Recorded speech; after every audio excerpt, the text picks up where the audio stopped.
month.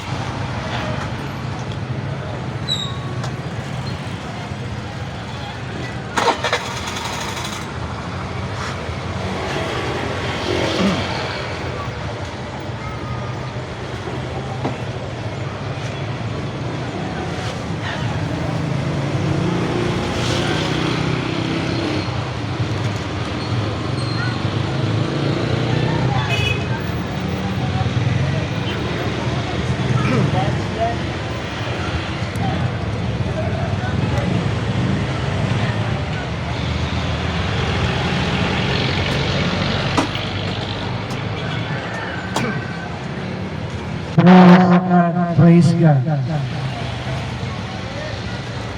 Praise Jesus.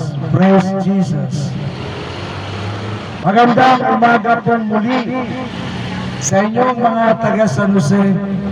Ako po ay muling dinako ng Panginoon dito sa inyong lugar upang magbahagi ng mabuting balita para sa ating pong ikaliligtas. Mapagpalang umaga sa inyong lahat. Magpalain po tayong lahat ng mabuting balita ng kaligtasan na mula sa Panginoon. Ako po'y mananalangin na, Panginoon, salamat po. Ako ay muli mong dinako sa lugar na ito ng San Jose upang lahat po sila, Panginoon, ay pagpalain mo ng iyong mga salita na magdudulot sa kanila ng kaligtasan at ng masaganang buhay na mula sa iyo. Mangusap ka po sa bawat isa sa kanila. Panginoon, kausapin mo po kaming lahat, abutin mo po kaming lahat ng iyong mga salita. Anumang espiritu na hindi mula sa Holy Spirit, pinapaalis ko sa lugar na to at itinatapon ko bumalik, mapunta sa hell in Jesus' name. Kinakalagan ko ikaw lamang, Holy Spirit, ang malayang kumilos sa lugar na ito. From here up to 1 kilometer radius, Panginoon, abutin mo sila ng iyong kaligtasan, abutin mo sila ng iyong mga salita. In Jesus' name. At binabalaan ko sino man manggugulo sa gawain ito ng Panginoon. Ito po'y gawain ng Panginoon, hindi gawain ng tao.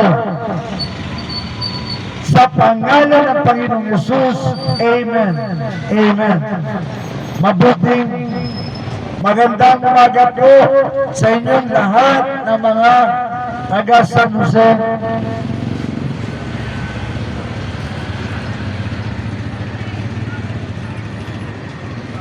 Ang sabi ng salita ng Diyos sa Proverbs 29 verse 2. When the righteous are in authority, the people rejoice. But when the wicked beareth rule, the people mourn. So sabi na salita ng Diyos, kapag ang namumuno sa isang lugar ay matuwid, ang mga tao ay nagagalak at nagbubunyi. Subalit, kapag ang namumuno ay masama, ang mga tao ay nalulungkot at nagdadalamhati. Ang salita po ng Diyos ay salamin natin sa buhay. Sa panahon natin ngayon, sa bansang Pilipinas, ano po nangyayari ngayon sa ating bansa? Tayo ba pinamumunuhan ng matuwid? O tayo pinamumunuhan ng masama? Ang sabi ng salita ng Diyos, ang tao ang magsasabi kapag ang namumuno ay matuwid, ang mga tao ay nagagalak at natutuwa. Subalit kapag masama ang namumuno, ang mga tao ay nagdadalamhati at nalulungkot kagaya ngayon sa Pilipinas. Kaya mga kapatid, kung ikaw ay Pilipino, kung ikaw ay nakatira sa Pilipinas, panalangin mo ang iyong bayan. Ipag-pray mo ang iyong bayan. Walang ibang magpe-pray para sa Pilipinas, kundi ang mga Pilipino. Huwag natin asahan ang ibang nasyon na magpe-pray para sa ating bayan.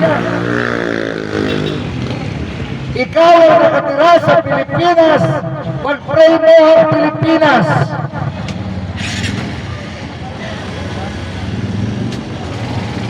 Kung tayo man ngayon ay pinamumunuhan ng hindi matuwid, kapatid,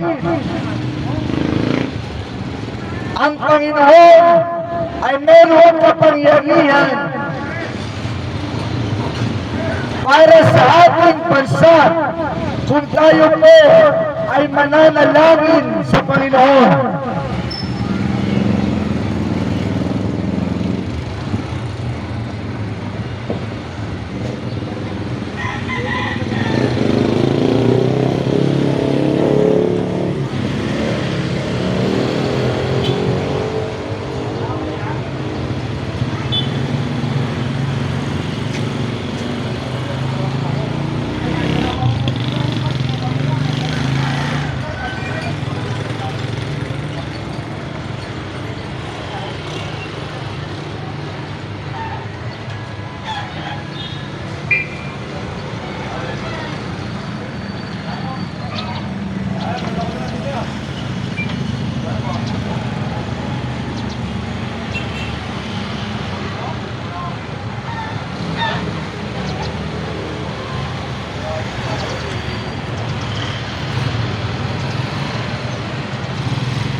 Kaya nga po mga taga San Jose,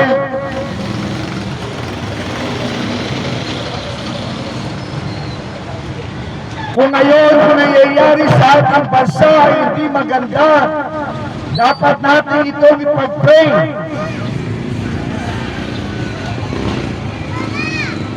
Dapat natin ipag-pray ang mga namumuno sa ating bayan. Sapagkat lahat tayo ay apektado sa bansang ito. Kung ikaw ay Pilipino, hindi mo pwede sabihin hindi ka apektado sa nangyayari sa ating bayan. Mga kapatid, sa Diyos walang imposible.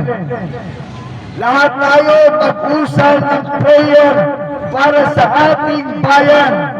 Sapagkat ikaw ay Pilipino, ipag-pray mo ang Pilipinas.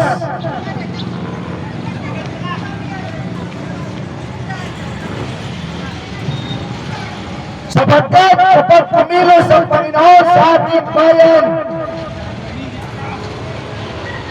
anumang dasalin mo sa Panginoon, kung kalooban ng Panginoon ay kanyang susundin. Ang sabi ng salita ng Diyos, if my people will humble themselves and pray, I will heal their land. Ang Panginoon, nag-aantay lang po sa atin, mga kapatid. Tayo nagkakamali sa pagpili. Subalit ang Diyos ang nagsusolve sa ating mga kamalian. Ang tanging mong gagawin, lumapit sa Panginoon, magpakumbaba sa Panginoon, ipag-pray mo ang bayan mo, kapatid. Kung ikaw ay Pilipino at tunay kang Pilipino, ipag-pray mo ang Pilipinas. Tulong-tulong tayong manalangin para sa ating bayan. Kapatid, kung doon sa bagay na yun, hindi mo magawa, para kang hindi Pilipino, Mahalin mo ang Pilipinas, ipag-pray mo ang Pilipinas, sapagkat tayong lahat ay kabahagi sa bansang ito.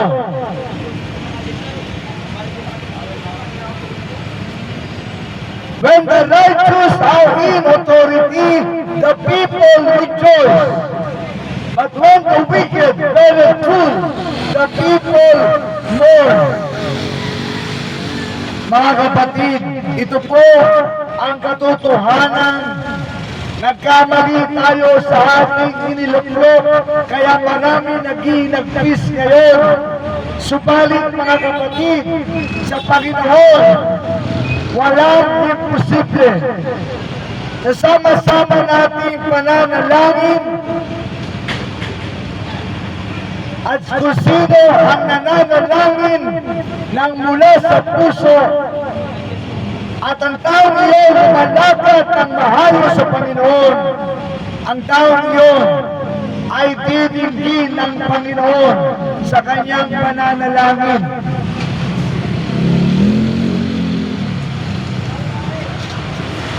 Huwag mong isipin, ikaw ay makasalanan, hindi ka didinggin ng Panginoon.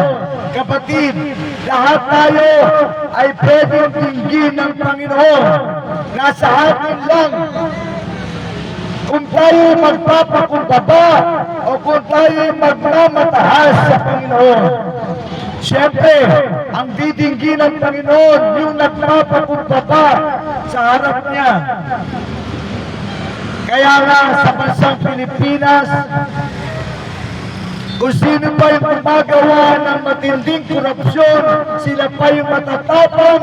Kapatid, sinasabi ko sa inyo lahat, walang corrupt officials ang papasok sa kaharian ng langit. After the second, third, and fourth generation ng kanilang mga pamilya, ang pagkukurap ay merong sumpa, kakibat.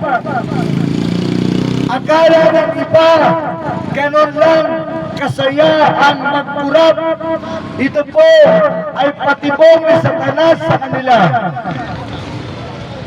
At sino man pumapasok sa patibong ni Satanas sa korupsyon, sila po ay napapasok sa sumpa ng Diyos. Kaya walang officials na kurap ang papasok sa kaharian ng Diyos hanggang sa ikahapat na salin-lahi nila. Sapagkat ang salita ng Diyos nagsasabi, ang pag-ibig sa salapi ay kagaya ng pagsamba sa Diyos-Diyosan.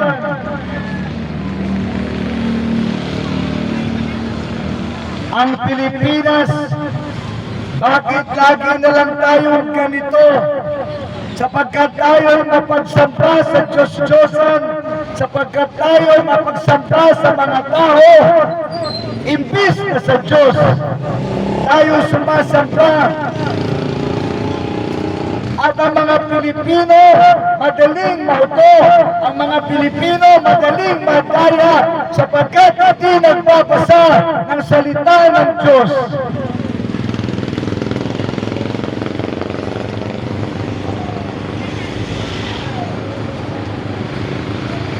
Mga kapatid, ang bayan ng Pilipinas ay napakaganda. Pinagpala ang Pilipinas. Subalit bakit tayo nagkakaganito? Mga kapatid, sapagkat tayo ay nagmamataas sa Diyos imbis na magpakumbaba.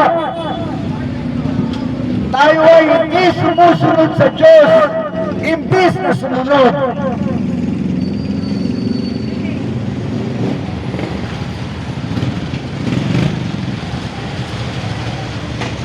Ang sabi pa ng salita ng Diyos, the king by judgment establisheth the land, but he that receiveth gifts overthroweth it. Ang hari daw na namumuhay na matuwid ay naghuhusga. ng matuwid at tama sa isang bansa. Subalit siya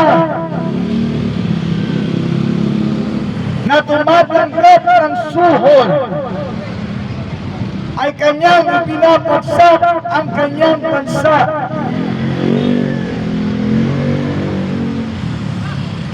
Kaya nga po mga taga San Jose, umpisahan natin sa ating mga sarili ang korupsyon na umpisa sa atin, lalo na sa ating mga kabataan. Halimbawa, kung yung mga bata pa tayo'y nangungupit sa ating mga magulang, diyan po nag-uumpisa ang korupsyon. Kapag tayo naglalaro sa kapwa, diyan po nag-uumpisa ang korupsyon. Kaya kung ayaw natin maging kurap ang bansa Pilipinas, umpisahan natin sa ating mga sarili, mga kapatid.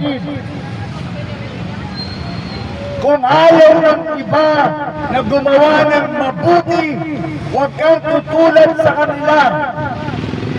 Umpisahan natin ang pagbabago sa Pilipinas sa pamamagitan ng ating mga sarili.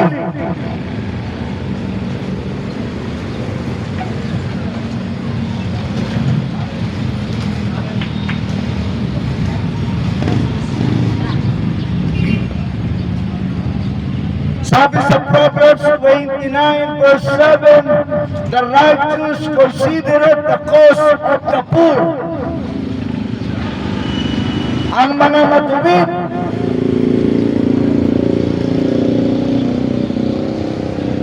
ay laging nasa isip ang mga mahihirap, lalo na kapag ito ang namumuno sa isang bansa. Ang matuwid na leader ng isang bansa ay laging naisip ang kapakanan ng mahihirap. But the wicked regarded not to know it. Subalit,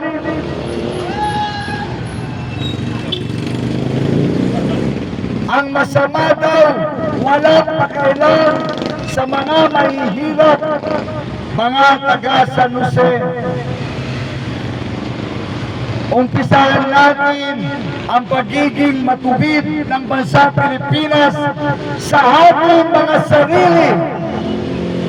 Kung lahat tayo magiging matuwid, ang bansa Pilipinas ay magiging matuwid din. Minsan gusto natin ang bansa Pilipinas maging matuwid, subalit sa ating mga sarili, gumagawa tayo ng kasamahan sa ating kapwa. Kapatid, wala ka din pinagkaiba. Kung ikaw naiinis sa namumuno, subalit ginagawa mo din ito sa maliliit na bagay sa kapwa mo, kapatid, kurap ka din. Anong ini-expect mo? Kung lahat na lang tayo magiging kurap, anong mangyayari sa kinabukasan ng Pilipinas? Umpisahan natin baguhin ang Pilipinas sa pamamagitan ng ating mga sarili. Huwag mo hayaan mo sila na ayaw magbago, sapagkat ang Diyos ay hindi natutulog, ang Panginoon ay hindi. Sa Kanya ay hindi nakakaligtas ang mga kurap, ang mga masasama, mga taga San Jose. Mahal kayo ng Panginoon. Kaya pinabanggit sa inyo ang salitang ito ng Panginoon upang ang nais ng Panginoon ang mga taga San Jose ay hindi maging mga kurap, ang mga taga San Jose ay maging matuwid sa Panginoon upang ang San Jose pagpalain ng Panginoon. Huwag po natin kainggitan ng gumagawa ng korupsyon sapagkat sila po ay hindi papasok sa kaharian ng Diyos at habang sila'y nabubuhay pa, meron na silang sumpa sa buhay nila.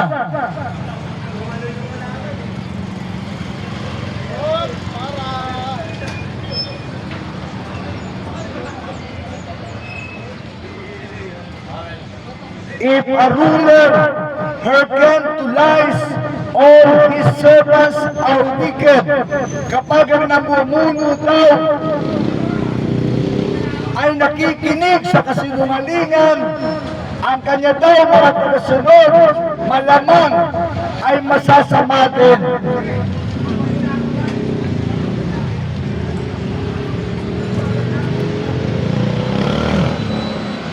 Sapagkat kung ano ang puno, ganoon ang mga bunga. Subalit tayo mga kapatid, umpisahan natin ang mamuhay ng nasa katwiran sa pamamagitan ng paghingi ng tawad sa ating mga kasalanan at papasukin si Jesus sa ating mga buhay.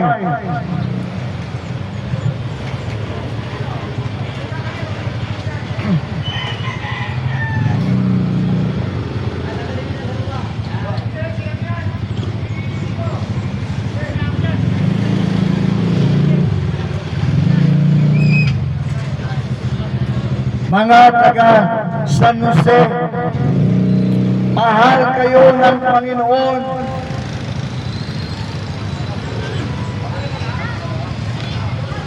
Kaya po, pinaparinig sa inyo ng Panginoon ang kanyang mga salita. Nais ng Panginoon pagpalain ng San Jose ang bawat pamilya ng San Jose na pagpala at maligtas ng Panginoon.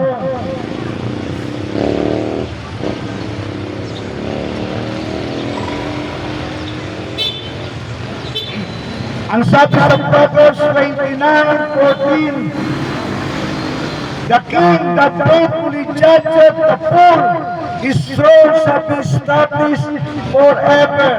Ang hari daw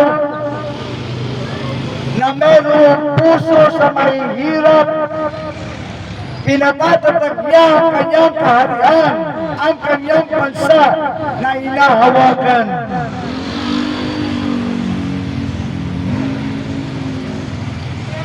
Mga taga San Jose, ipag-pray natin ang bansang Pilipinas at ipamuhay natin ang salita ng Diyos nang sa ganon, hindi tayo matulad sa mga kurap. Umpisahan natin sa ating mga sarili.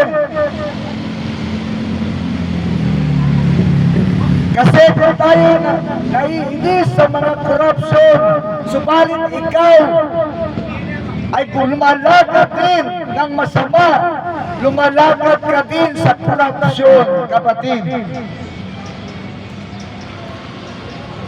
Umpisahan natin linisin ating bansa sa pananalangin sa Panginoon at sa ating mga sarili, mamuhay tayo sa katwiran ng Panginoon.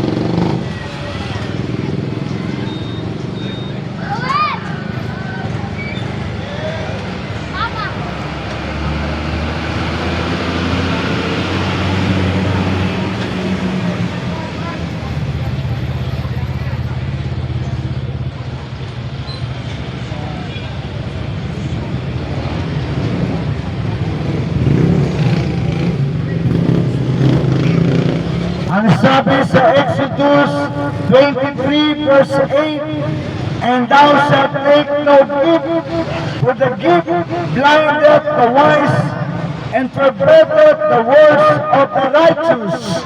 Huwag daw tayong mga taga San Jose, huwag daw tayong masisiraw sa mga suhol. Sapagkat ang panunuhol ay nakakapulat sa matuwid na paningin ng isang tao. Mga kapatid, huwag tayong matutugso sa mga suhol. Umpisahan natin sa ating mga buhay. Iwaksin natin ang korupsyon sa ating pang-araw-araw na pamumuhay. Huwag tayong manlalamang sa kapwa, huwag tayong tatanggap ng mga suhol. Dahil kapag ikaw ay nasanay dyan, malamang sa hindi, mapapabilang ka din sa mga kurap. At wala kang karapatan mainis sa mga kurap kung ikaw ay gumagawa din ng korupsyon.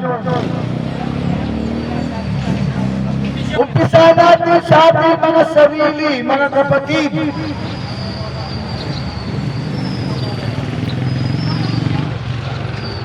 Huwag tayong maglalabang ng kapwa natin.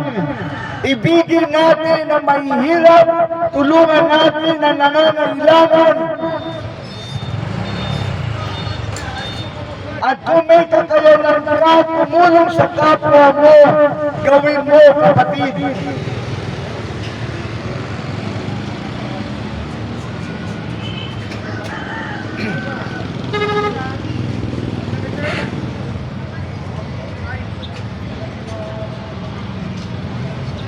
And thou shalt take no gift, for the gift blindeth the wise, and perverteth the words of the righteous. Huwag daw tayong tatanggap ng suhol. Huwag tayong tatanggap ng kabayaran upang ang hustisya ay papaluktukin natin. Ang mga kurap, pinapaluktot ang tama. Ang mga kurap, pinapaluktot para yung matuwid at pinipigilan ang katotohanan.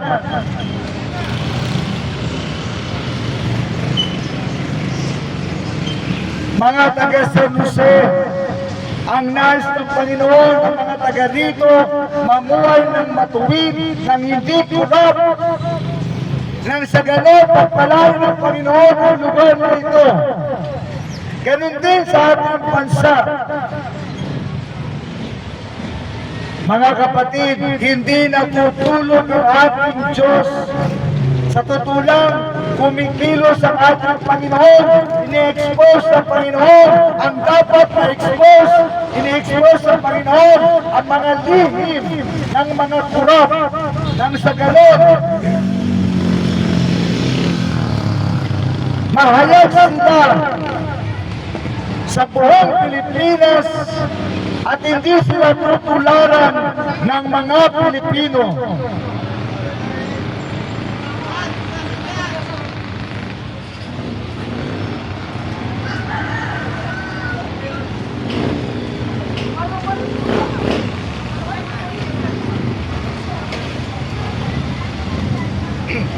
Sabi sa Proverbs 29:16, when the wicked are multiplied, transgression increaseth, but the righteous shall see their fall. Kapag daw ang kasabahan ay dumarami ang korupsyon, dumarami ang pagnanakaw, dumarami ang katiwalian sa isang bayan.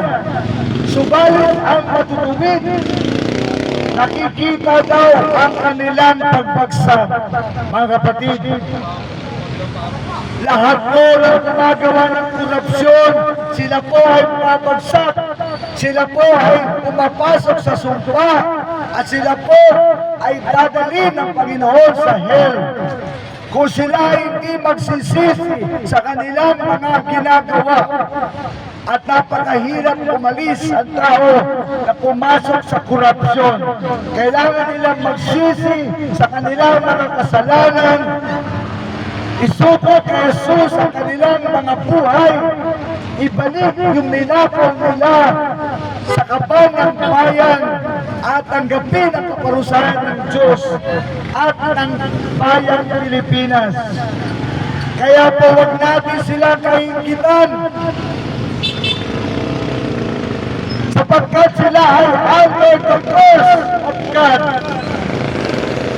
Kaya tingnan niyo po sila, magulo na ang kanilang mga buhay, kasama ng kanilang mga anak, wala nang nagtitiwala sa kanila. So, umpisa lang, kala nila hindi sila ma-expose. Ang Panginoon, ine-expose lahat. Ang dapat na-expose sa Pilipinas, mahal ng Panginoon ang Pilipinas, mga kapatid.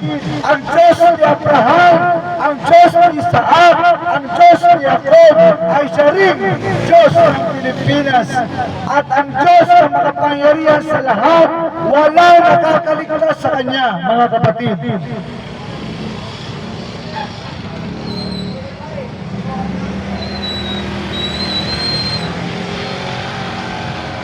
Sa tao, meron pang nakakaligtas sapagkat ang tao napabayaran, nasusuhulan, subalit ang Panginoon, walang makakapanuho sa Kanya, walang makakabayad sa Kanya, at kapag ang Diyos nagparusa, ay matindi ang kaparusahan. Walang papasok sa kanila sa langit, mga kapatid. At ang buhay nila dito sa lupa ay meron ng sumpa. Kapag ang Diyos nagbigay ng sumpa, hindi na sila makakahalis doon.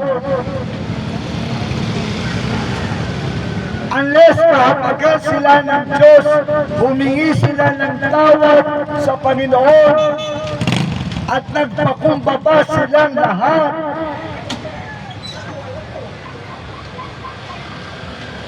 At pagsisihan ng kanilang mga kasalanan, tanggapin si Jesus, isuko kay Jesus ang kanilang mga buhay, at ibalik yung mga ninakaw nila sa kaban ng bayan, at tanggapin ang kaparusahan ng Diyos at kaparusahan ng bansang Pilipinas. Nang may pagpapakumbaba, mahirap po nilang gawin yon, mga kapatid. Kaya nga po, they are under the curse. Kaya wag natin silang gagayahin. Ang sabi ng salita ng Diyos, what shall it profit a man if he shall gain the whole world and loses his own soul?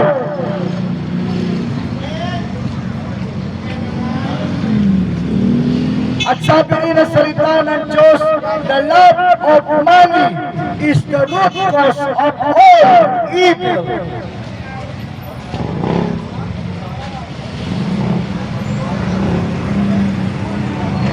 Subalit, kapag ikaw ay may takot sa Diyos, ikaw ay nasa biyaya ng Diyos, ikaw ay nasa pabor ng Diyos, kapatid, hindi ka magugutom, hindi ka mauuhaw, hindi ka mawawalan, at ang buhay mo sasagana sa piling ng Diyos.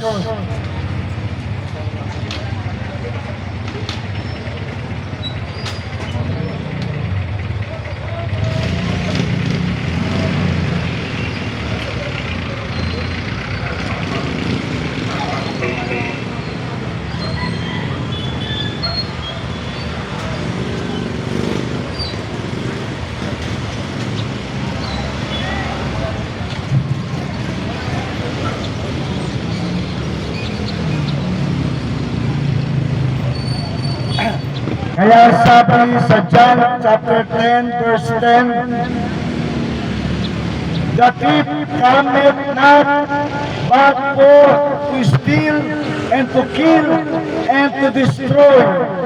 Ang thief po dito na binabanggit ay si Satanas, ang Diablo. Ang Diablo na naghahari sa mundong ito at naghahari sa taong masasama at hindi tumanggap sa Panginoon. Mga kapatid, ang tanging pakay niya ay to steal, to kill, and to destroy. Kaya huwag tayong maniniwala kay Satanas. Kaya nga yung mga corrupt officials, nabulag sila ni Satanas. Hindi nila alam ang pakay ni Satanas ay to steal, to destroy, and to kill them.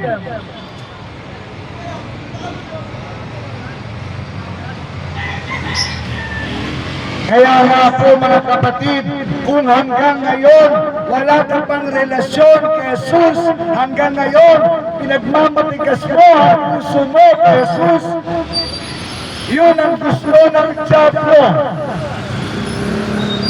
Sapagkat the moment na nakilala mo si Jesus, ikaw ay makakalaya sa kamay ng Diablo. Kaya kapatid, kung hanggang ngayon hindi ka pa sumasampalataya kay Jesus, hindi mo pa siya tinatanggap bilang Panginoon tagapagligtas, tuwang-tuwa ang Diablo sa iyo. Sapagkat yung kaluluwa mo ay pag-aari niya. At isang araw ay dadalhin niya ang kaluluwa mo sa hell. Kapatid, hindi ka ba naaawa sa kaluluwa mo? Kapatid, ayaw ng Diablo makilala natin si Jesus. Ayaw ng Diablo sumampalataya tayo kay Jesus. Ayaw ng Diablo lumapit tayo kay Jesus. Sapagkat kapag ginawa natin yun, makakaalis tayo sa kanyang kamay. Sapagkat dahil si Jesus ang makakapagpalaya sa atin sa kamay ni Satanas.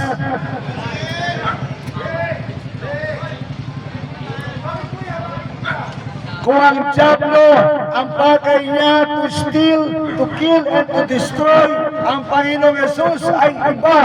Ang sabi ng Panginoon, I am come that they might have life, and that they might have it more abundantly. Ang nais ng Panginoon, kaya sa bumaba sa lupa, ang nais ng Panginoon, magbigay ng buhay na walang hanggan sa sino mang lalapit sa Kanya, sa sino mang sasampalataya sa Kanya. Kaya kapatid, nasa iyo ang pagpili. Sino ang hahayaan mo maghari sa buhay mo? Ang Diablo o ang Panginoong Jesus?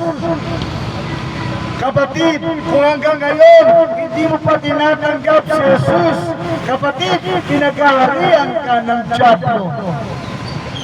Yung pong totoo, walang paligoy-ligoy sa Panginoon. At kawawang kaluluwa sa kamay ng Diablo. Ang sabi, to kill, to destroy, and to steal. Yung po ang purpose ng Diablo sa buhay natin. To steal our life, to kill our life, and to destroy our life. Yung bang nais mo, kapatid, sa buhay mo? Yun lang ang pakay ng Diablo sa atin. Ayaw ng Diablo mapunta tayo sa langit sa piling ni Jesus. Ayaw ng Diablo maranasan natin ang masaganang buhay sa piling ni Jesus dito sa lupa, lalo na sa kabilang buhay. Kapatid, Kaya kapag may pagkakataon ka, pag-uwi mo sa bahay, manalangin ka agad, humingi ka ng tawad sa Panginoon sa lahat ng mga kasalanan mo at tanggapin mo si Jesus bilang Panginoon at tangi mong tagapagligtas. Gawin mo na agad, huwag mo nang patagalin. Sapagkat kung ikaw ay dumating sa kamatayan nang walang relasyon kay Jesus, kapatid, wala kang langit na pupuntahan. No Jesus, no heaven. Without Jesus, without heaven. Ganun lang po yun kasimple, mga kapatid. Sapagkat si Jesus, ang sabi niya, I am come that they might have life. Dumating si Jesus upang bigyan tayo ng makabuluhang buhay, masaganang buhay, at mapalaya sa kamay ni Satanas.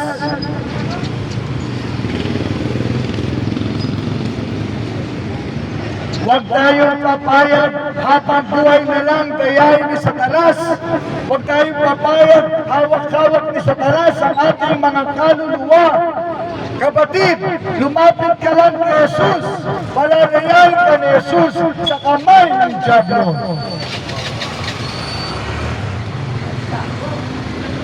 Ang sabi ng Panginoon, I am the good shepherd.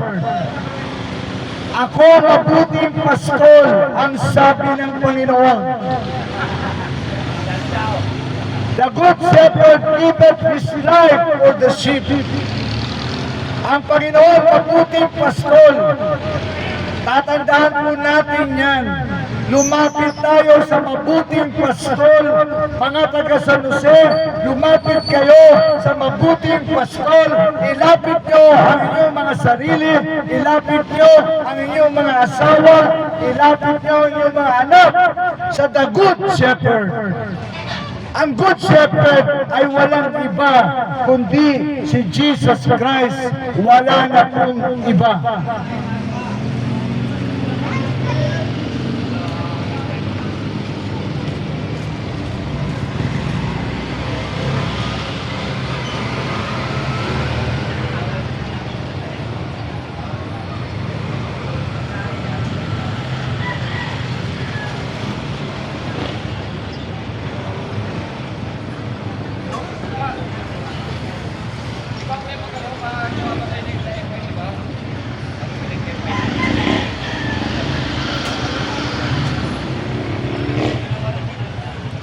Jesus said unto him, I am the way.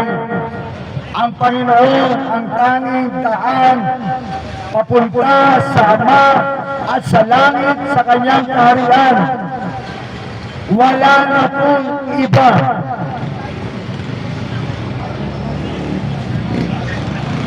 Isang kailangan natin doon marinig ng paulit-ulit, Jesus is the only way to the Father. Wala na pong iba. Hindi si Muhammad, hindi si Gandhi, hindi si Confucius, hindi si Buddha, hindi si Saint Paul, hindi si Maria, hindi si Saint Peter. Only Jesus Christ. Only Jesus Christ.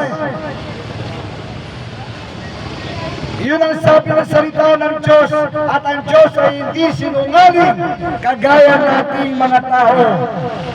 Ang tao mas naniniwala sa kasinungalingan ng dyablo, sa kasinungalingan ng tao, imbis na maniwala sa katotohanan na mula sa Panginoon.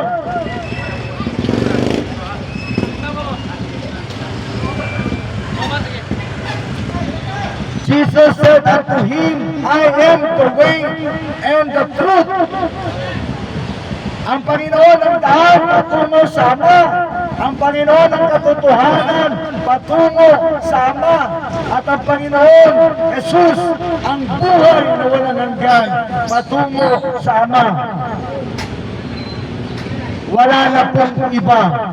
Kaya sabi ng salita ng Diyos, and no man cometh unto the Father but by me. Walang makapupunta sa Ama, kundi sa pamamagitan ko.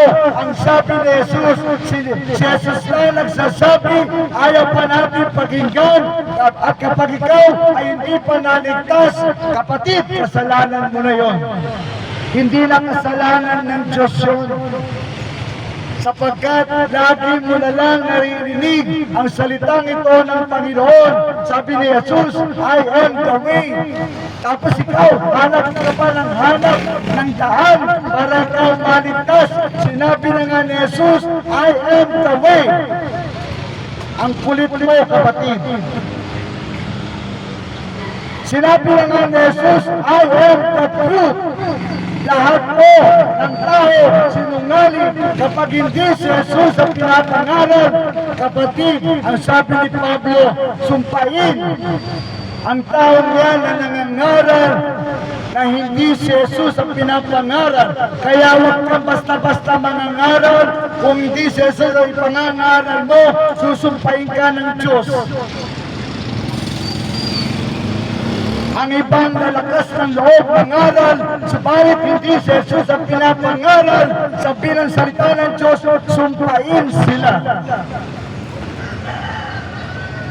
Sapagkat marami kang dadalhin ng kaluluwa sa hell kapag hindi si Jesus ang ipinapangaral mo. Kapatid, kaya ako si Jesus ang pinapangaral ko, wala nang iba.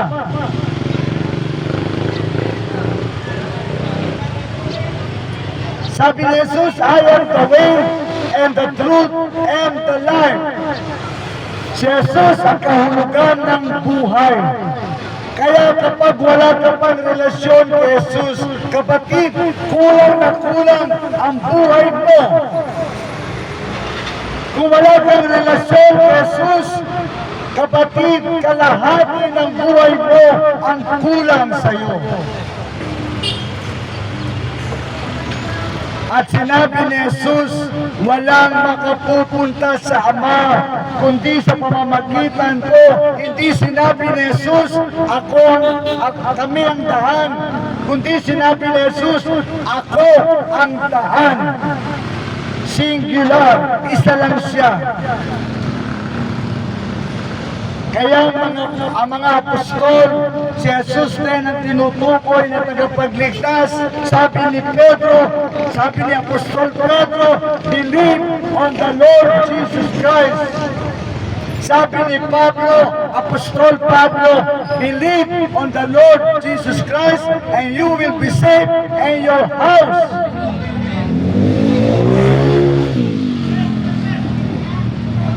Ang mga tunay na apostol, ang mga tunay na alagad ni Jesus, si Jesus ang itinataas. Kaya kapag ang iyong pastor, kapag ang iyong kilalang pangangaral, kapag si father, si mother, si brother, hindi si Jesus pinapangaral, umalis ka dyan. Kapatid, agad. Sayang lang ang paghihirap mo.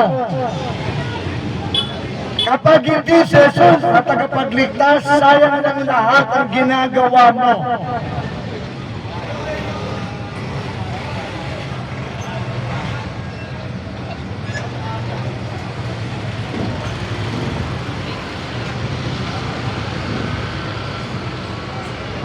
Ang sabi ni Jesus, if you had known me, you should also have known my Father also. And from henceforth you know Him and have seen Him.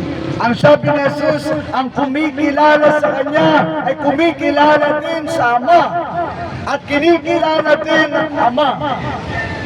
Marami ngayon hindi kumikilala kay Jesus. Sabi ng iba, ay tao lang yan. Mga kapatid, mga hangal ang mga taong iyon. Ang mga apostol, sinasabi si Jesus ay Diyos, tapos ang tao sasabihin, tao lang siya. Hangal ang mga taong yan. Jesus is God who became man to save man. Ganun lang kasimple yun.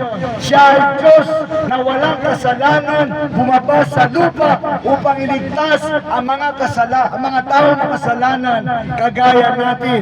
Kailangan magbuwis ng buhay. Kailangan may dumanap na dugo at dugo ng walang kasalanan. Ang dugo ng Panginoong Yesus.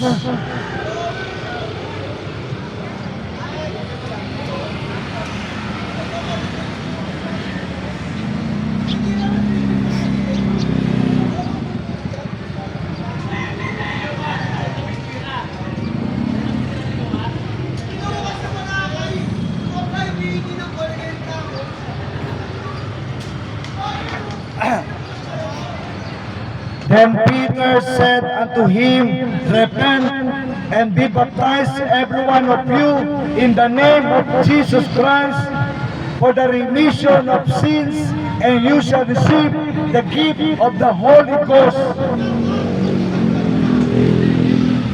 Si Apostol Pedro, kanang kamay ni Jesus, ang sinasabi niya, paano maliligtas? Sabi ni Pedro, magsisi ka sa kasalanan mo at sumampalataya ka sa Panginoong Yesus. Tanggapin mo siya bilang Panginoon tagapagligtas. Si Apostol Pablo, ganun din ang sinasabi, believe on the Lord Jesus Christ and thou shalt be saved and thine house. Mga kapatid, doon tayo makinig sa salita ng Diyos, doon tayo makinig sa mga apostol ni Kristo.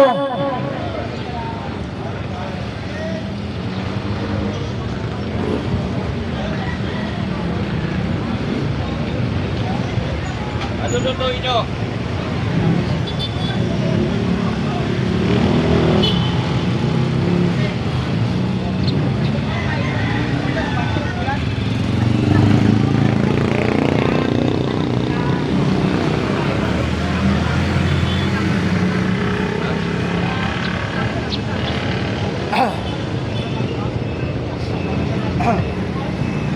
Sa Acts 16:31, ang sabi ni Apostol Pablo, and they said, believe on the Lord Jesus Christ, and thou shalt be saved, and thy house.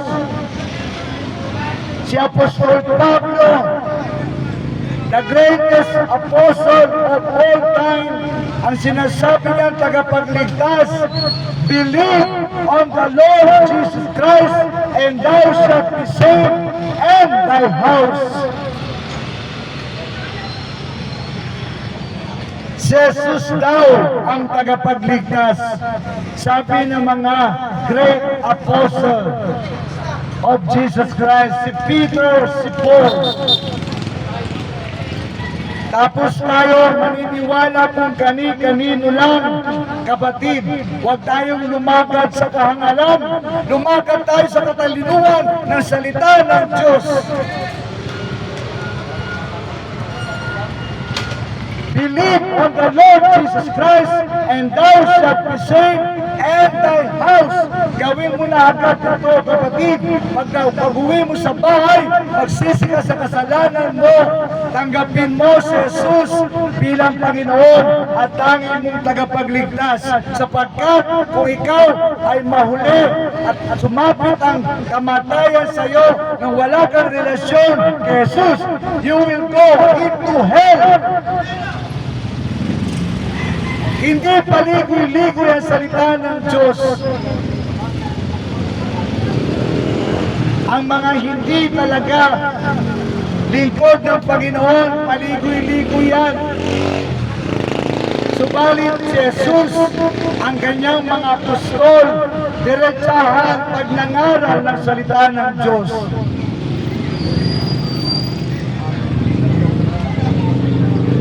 Only Jesus Christ is the Savior of the world.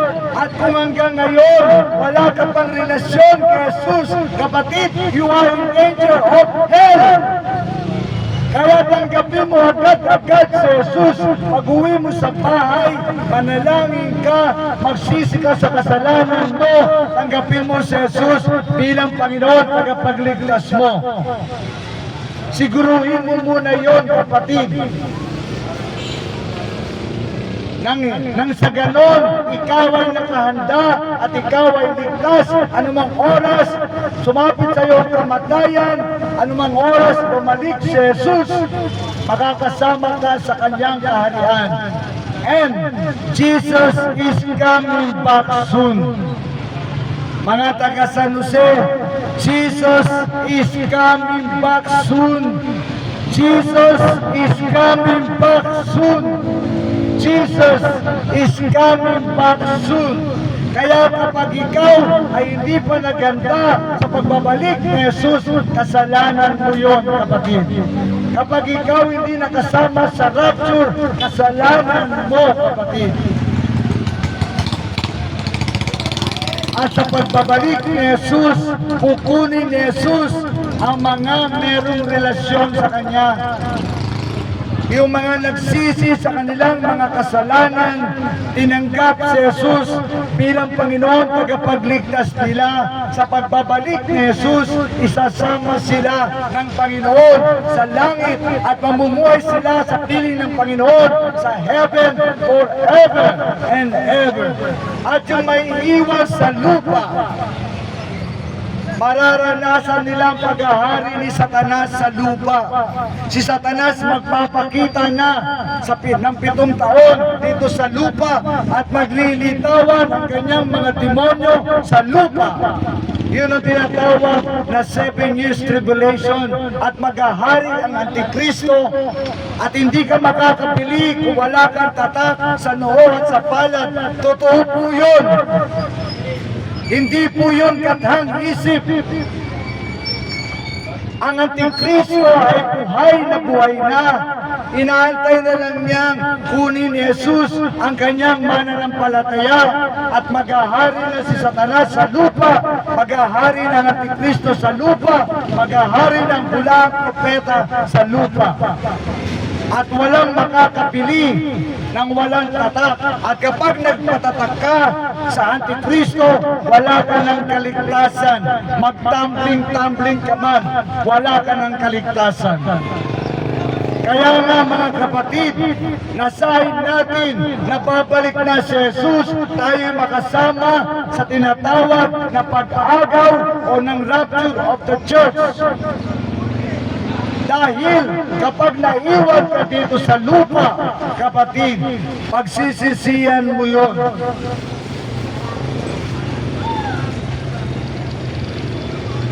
Subalit, napakadali lang makasama sa Panginoong Yesus. Ang tanging mong gagawin, magsisi sa kasalanan mo nang mula sa puso mo at tanggapin mo si Jesus ng buong puso mo bilang Panginoon, tagapagligtas mo. Tapos hindi mo pa gagawin. Kung hindi mo yan gagawin, ihanda mo sarili mo sa 7 taon ng pagdurusa.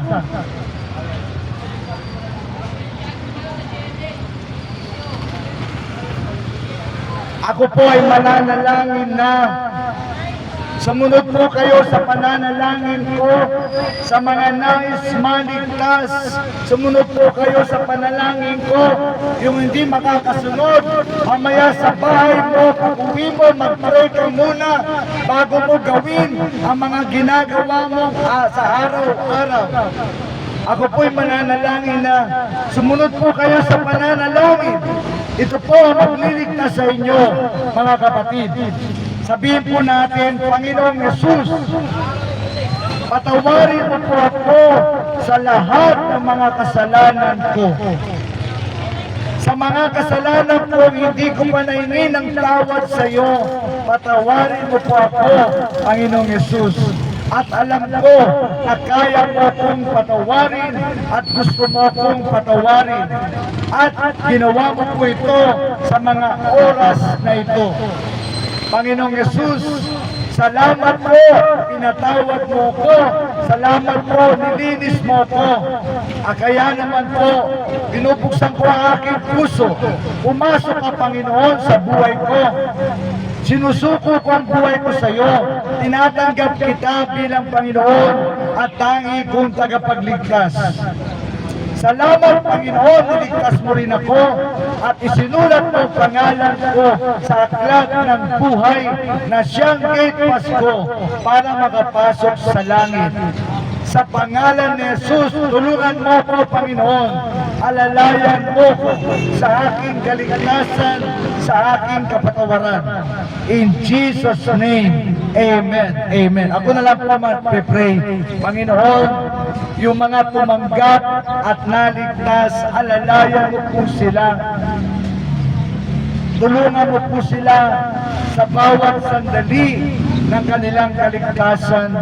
Tulungan mo sila na laging manalangin, kausapin ka, at basahin ang iyong mga salita sa Bible at makahanap ng church kung saan lalago sila sa pananampalataya upang sa pagbabalik mo ay lalo silang mahanda. Panginoong Yesus, alalayan mo po sila at sila na mga hindi pa tumanggap, ipaalala mo sa kanila, tanggapin ka na nila agad-agad, Panginoon, sapagkat kung hindi, pag sumapit ang kamatayan sa kanila, wala silang langit na mapupuntahan.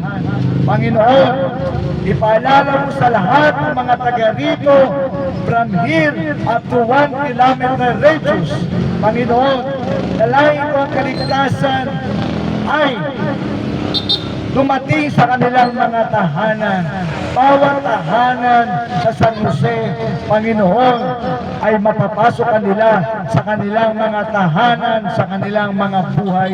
Iligtas mo po sila, pagpalain mo po sila sa pang-araw-araw. At tulungan mo silang makilala ka, Panginoon. At lahat ng kanilang mga problema, ipagkatiwala nila sa iyo. In Jesus' name, Amen. Amen. Magpalain po kayong lahat. God bless you all. And Shalom.